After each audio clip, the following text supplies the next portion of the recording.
Hey everyone, welcome back to Colin's Court. I'm Colin, and today we're going over the forehand grip and the first part of our swing, the racket preparation. Let's get it.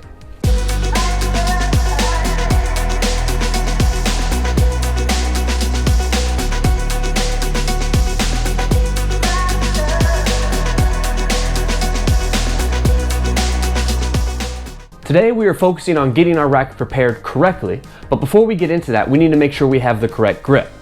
Turning our racket on its edge and looking at the butt of the racket, we see that it has 8 sides, which are called bevels. Starting at the top and working clockwise around, we will see that these bevels are numbered 1 through 8. If you're left-handed, you'll do the same going counterclockwise. Now, where we place our hand is based on our dominant hand's index knuckle. For our forehand, we will place our index knuckle on the number 4 bevel. So for our forehand, we're going to be placing our knuckle on the number 4 bevel. This is called a SemiWestern Grip, and later on I'll explain all about the names, but not important right now. We place our index knuckle on the number 4 bevel and hold as low as we can on the grip, keeping all of our fingers on the racket. This grip is used by top professionals and allows us to have an aggressive swing, not only to generate more power, but also more topspin. With the grip taken care of, let's get into our racket preparation. One of the evils that tennis players are constantly battling is time. The more time we have to get in position and hit our full stroke, the greater our chance of making our shot. Unfortunately, we don't have control over how hard, with what spin, and where in the court our opponent hits the ball. So the amount of time that we have from shot to shot is constantly changing. But the good news for us is that there are some things that we can do to help get us more time. Getting our racket back quickly into a correct position is one of them. All right, how do we do this? The most efficient way to get our racket back is by turning our shoulders 90 degrees. With a good shoulder turn, we get the racket where it needs to without much movement from our arm. We want to have as few moving parts as possible. The more moving parts, the more that can go wrong. Especially as the speed of the game increases, we need less things to worry about, not more.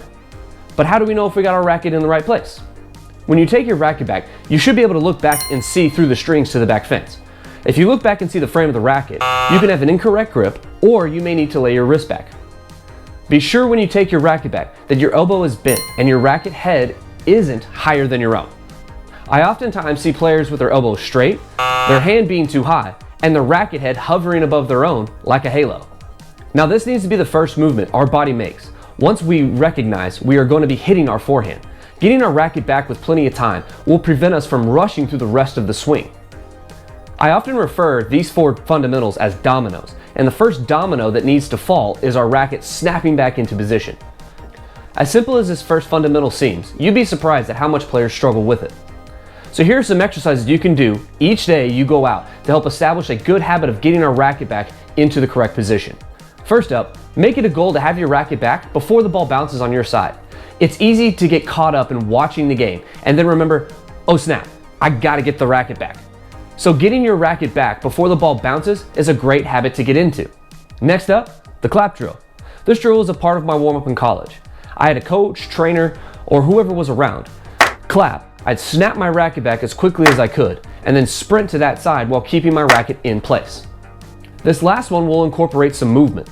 Stand on one side of the doubles alley, prepare your racket back, and begin shuffling from one side of the alley to the other as quickly as you can. Learning how to move around the court with your racket already in position will be crucial in having success as the speed and the movement of the game increases. I want you running and sliding all over the court with that racket always ready to go. Any drill or hitting you do is an opportunity to work on your racket prep. It just needs to be one of those skills you focus on performing. Now to wrap it up, I want to remind you guys that in the videos to follow, I will be going over the 3 remaining parts that our forehand needs.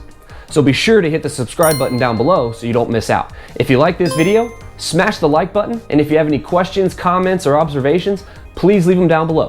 Thank you so much for taking the time to watch. I hope you have a fantastic day, and I'll catch you next time.